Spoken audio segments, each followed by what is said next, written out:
Can we have someone to share? Who is willing to share? Differs, okay.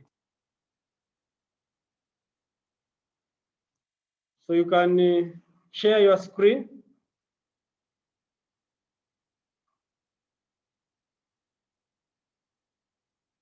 Differs, you can share.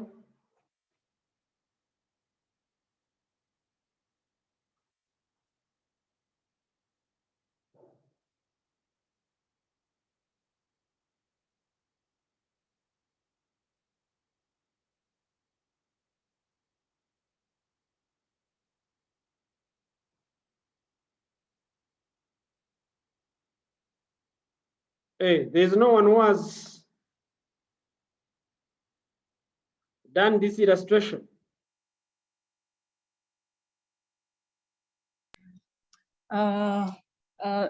May did, but I think I wrote in my book. I was typing the answers I got. Next time, I think I will type. I used my phone, and so I was writing in my book. But I have shared some small answers, some answers on the chat. So I don't know. I didn't type.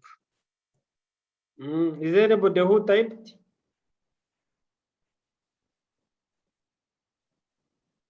So can you tell us what you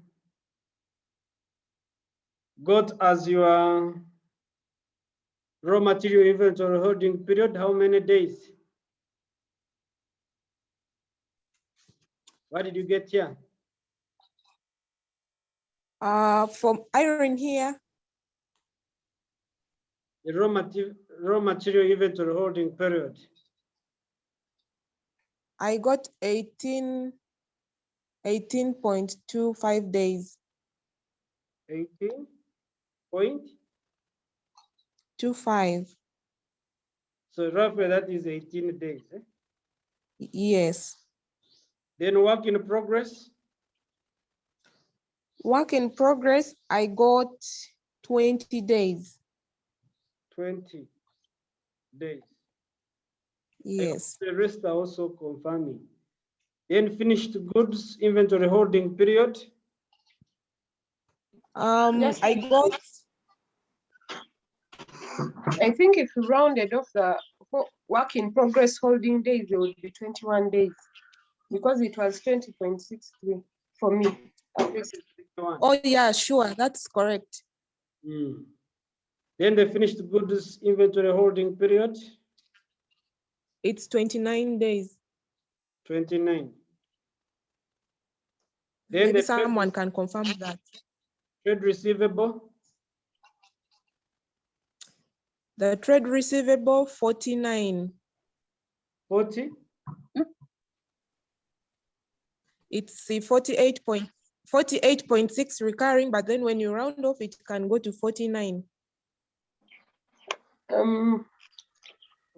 Did you say inventory period was 49 also? 49 also? What did you say? Inventory holding period. Inventory holding period. But we are on finished goods.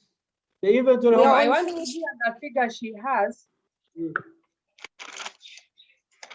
On finished goods inventory holding period, I got 29.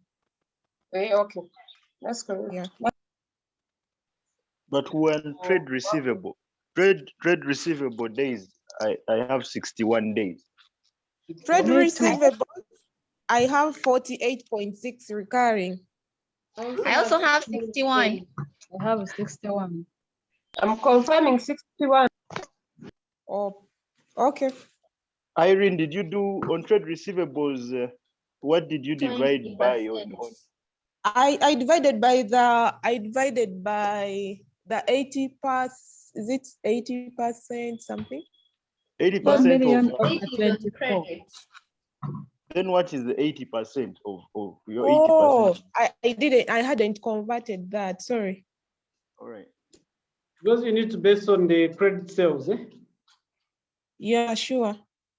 Then trade payable days.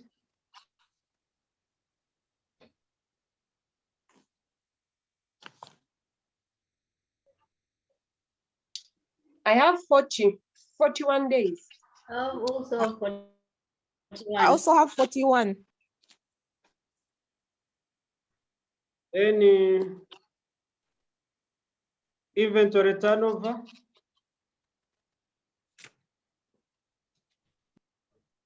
And turnover could also be in days, or it could be in times. In other words, this inventory turnover, of course, we are looking at how inventory is turned over into sales. And if we measure it in times, if we measure inventory turnover in times, we need to get our cost of sales divided by average finished goods inventory. Okay? The more the times, the better. That means that if you have more, in other words, the number of times are very many, then that means it is better. That means you are converting your inventory quickly into sales. Then if we measure it in days, that means we shall need to interchange the formula. So it means that we shall get average finished goods inventory, shall get average finished goods inventory. We divide this by the cost of sales. Okay, then times 365. It's 29 days. Okay, so meaning that in this case, how many days for inventory turnover? In days? 29 days. 29 days. 29. Yes. What about if we look at turnover in terms of times? 13 times. 13 times. 13 times. Mm. And of course, the more the number of times, the better. But if you are looking at, if you measure inventory turnover in days, the lesser the days, the better. Because if the days, if you find that you take more days, then that means it's not good, it's not favorable. That means you take long to convert your inventory into sales. But if you are measuring inventory turnover in times, then it is better. If you have more times, then that is okay. Okay. Now, then we are asked to compute the cash operating cycle. And since this is a manufacturing business, so it means that my cycle would be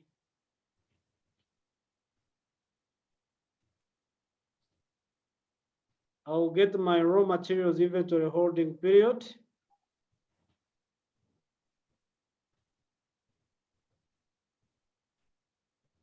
So the raw material inventory holding period, we said how many days?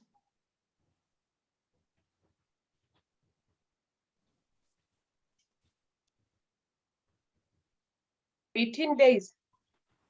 So there are 18. Then what about the payments? How long do you take to pay your suppliers? 41 days. 41. Then work in progress holding period, the same complete 21 item. days. It is 20? 21. 21. Then the finished goods holding period, you take how many days? 29 days. 29 days. 29. 29. And you take how long to collect money from your debtors? 61. 61. 61. So that means our operating cycle, in this case, will be how many days?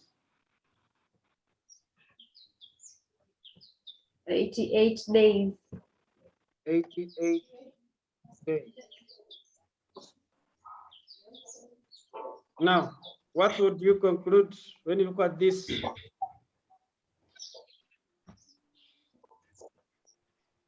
What would be So in this case, it takes 88 days for XPLC to acquire its raw materials, convert those raw materials into finished goods, okay? And then make the sales and collect money from its debtors and then pay its suppliers. But when you look at this cycle, do you think it is really favorable? Is it better for the company?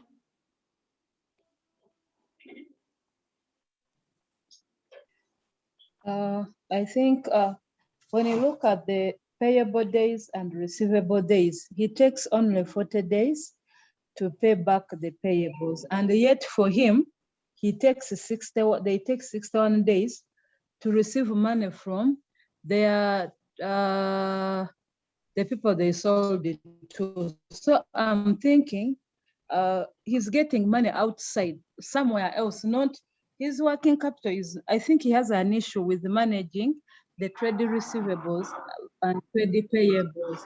If for you, your suppliers are stringent and they give you a few days, and yet you become more lenient and you give more days, it means you will have to be getting money from somewhere else to, if you don't want your supplier, if you don't want to use a repetition from your supplier. So either he's too lenient with his receivables, his debtors, and he needs somewhere to also bring the days shorter. Or he negotiates better terms with the suppliers. With the supplier. Otherwise, he will run out of cash. Yeah, true. Because any business organization that gives credit more than 30 days, then that means there is a challenge. Okay, if you find that your debtors take more than 30 days to pay you, and then for you are taking 41 days to pay your suppliers, that is not really proper. As you said, you are getting money from somewhere else to pay your suppliers. Because where else do you get the money? If you find that you are taking 61 days to pay you to receive money from your debtors, and then you pay your suppliers in 41 days. So ideally, this cycle is not favorable. So meaning that the company will have to incur an extra cost, especially in financing its payables. Okay, so that is a cash operating cycle for a manufacturing. And we say that if it is a retail, then that means that you will not have these two. Assuming it was a retail, you will not have inventory holding period. You also not have the work in progress holding period. So these two will be out. So meaning that you will have the payment, the creditors payment period, then the finished goods holding period and receivables collection period. Because if it is retail, that means for you are selling already items that are already complete. Okay, you purchase already complete items. You're not involved in manufacturing. You're not involving in getting raw materials and converting those raw materials into finished goods. So the cycle for a retail changes. Now we have factors that determine working capital investment levels. Any issue? Yes, I wanted to know, because I've seen we've rounded off. Is it a must that we have to round off for the days, or we can as well go with decimal points? You see, ideally, you can have half a day? You can round off or you can take, but you can round off to the nearest. Eh? Round off to the nearest. It doesn't cause the nearest whole number.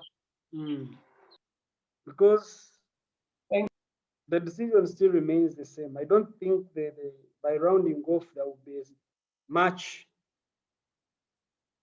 to affect our cycle. Because if you round off, you find that maybe it is 1 day. Now, factors that, of course, determine the working capital investment. Yes.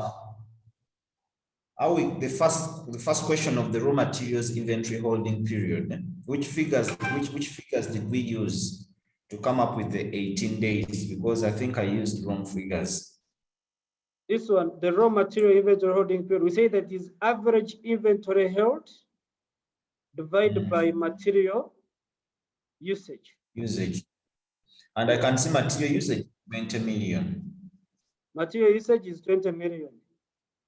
So if you get average inventory, where is the average inventory? It's 1 million. Average inventory. It's 1 and million. it is for raw materials, because we say that inventory could be of 3 categories. You have inventory of raw materials, inventory of work in progress, and inventory of finished goods. And maybe it has to be 1 million. 1 million. So when you get 1 M divided by what? It is 1. I think I used 2 million. You used 2 million. Now, in some cases, they may give you the opening and closing. I give you the opening inventory, and I also give you the closing inventory. So in that case, how would you get the average inventory? I would think that you use the closing inventory. Because I would think that you use the closing inventory. Why use the closing? When I want average?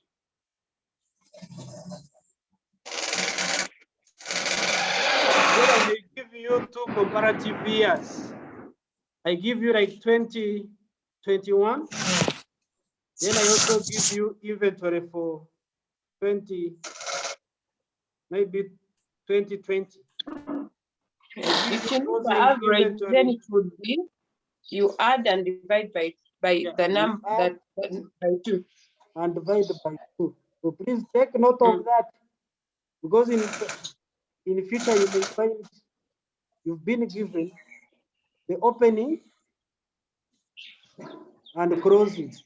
So I've given you the closing of 2020, and then I give you the closing of 2021. In this case, if you are to look for the average inventory, you need to add the 2 closing stock figures, and then you divide by 2. Okay. Now, lastly, the factors that determine the working capital investment levels. What factors influence the investment in working capital? The nature of business, that is number 1. We say that manufacturing companies need more inventory than service companies. Because the industry matters. There are companies that require more working capital than others. Like a manufacturing company, it will need more inventory than a service company. Because with a service, you find that actually for a service, whatever is service expires at the time of consumption. Okay. Then an uncertainty in supplier deliveries. Where there is an uncertainty, that means the organization would have more extra inventory. Okay, so it will get a buffer stock, just to cater for those uncertainties or fluctuations, because you are not certain. Okay. Then also the overall level of activity of the business. When you find that the output is increasing, okay, receivables, inventory, all increase. If somebody who is in a noisy place, I think it's Navasa.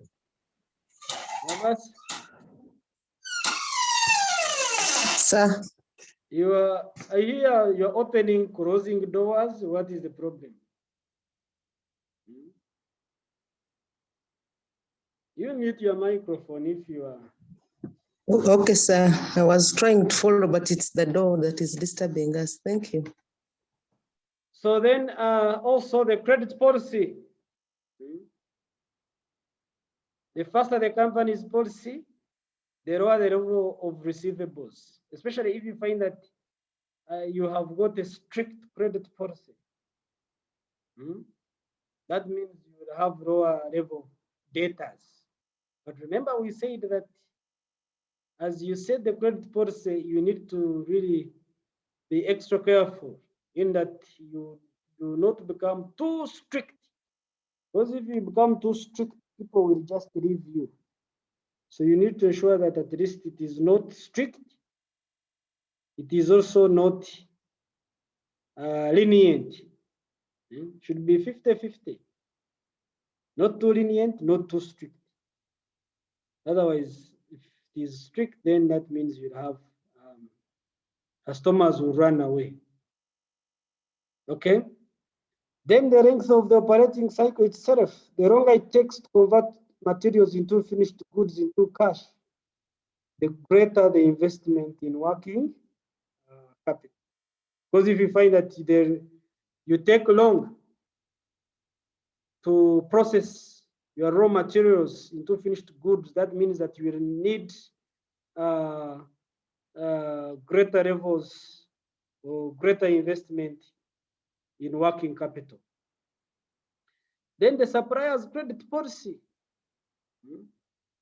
If you find that the less the credit the company is allowed to take, the lower the level of payables.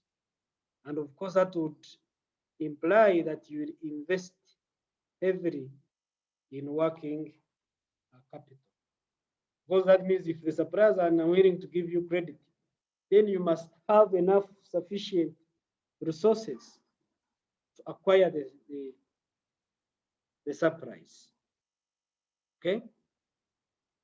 So those are the factors. I think once we meet next time, we shall look at management of inventory, because we say that managing working capital, basically there are 4 elements. We are looking at managing inventory, managing cash, managing the receivables or credit debtors, and managing the payables or creditors. So these are the 4 elements of working capital items: inventory, cash, receivables, trade receivables, and creditors.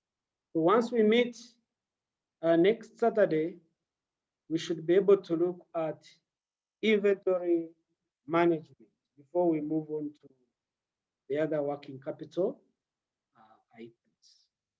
Okay? All right, so I want to end here for now, and then we shall meet next time, unless there is an issue. Because in the next 2 sessions, we should be able to finalize with working capital so that we move to investment. Because we say that financial management, I will still remind you, the 4 major financial management decisions: working capital management, working capital or liquidity management. You are able to manage the working capital funds. That is one. Then the second one is investment. Looking at the long-term investment opportunities, okay, so that you can invest in those areas that will be able to generate returns. And of course, investment requires, in most cases, you find that you require huge resources. So you need to carefully make an analysis before you commit. the resources for the organization. Because once you put money there, the moment you've made a decision and you find that the funds have been spent, reversing becomes a challenge. So if you try to reverse, you may find that you will end up losing because you have committed funds in non-current assets, which are long-term and which require huge capital outlay. So that is the second one, investment. The third one is financing. Okay, how are you going to finance your investments? Okay, and also financing your working capital needs. Okay, so you need to source and see which one is the appropriate source, or you decide on the appropriate mix of finance. Okay, because each source has got a cost attached to it. So you need to evaluate and see which one is cheaper for the organization. The fourth one is dividend. Because in the end, once you have got an investor, they expect returns. So you should be able to see how much should you pay out as dividends, okay?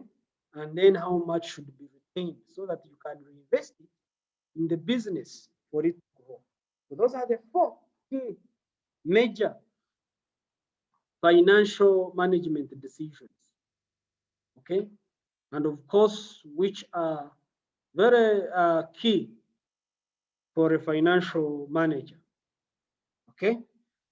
So let's meet in the next week. We shall be looking at managing inventory or stock, because this is where there is major investment, especially when it comes to working capital.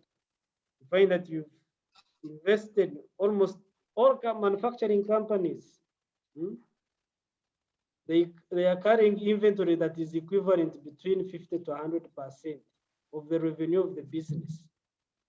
Okay, so meaning that you must properly manage this aspect, otherwise it's costly. You have high inventory, very dangerous, very costly to the organization. The inventory is low, it is also costly to the organization. So there must be a balance, an optimum level of inventory. It is not too much, not too low, okay? So that you can be able to undertake your operations without any challenges, okay? Okay, I think that is it for today. Excuse me, sir. Yes. Just a minute. When drawing conclusions on cash operating cycle calculation, what can I base on other than looking at the trade payables period and the trade receivables period? Now, of course, what you would base on, you need to look at these factors. Number one, before you make a conclusion, look at the nature of your what? Nature of the business. That is actually the most key. Because if you find that your business is, for example, a supermarket, and then you find that your cycle is long, then that means it is not healthy for your business. Okay. Nature of, actually these factors, the factors that determine the working capital investment levels. Nature of business, if there are uncertainties, but of course this is key, it is central. The kind of business that you are operating in. That is the central. All right? All right, thanks. Okay. So we meet next week. Let's leave our, I think there are other people who are going for another session. So you are Thank free you. to leave.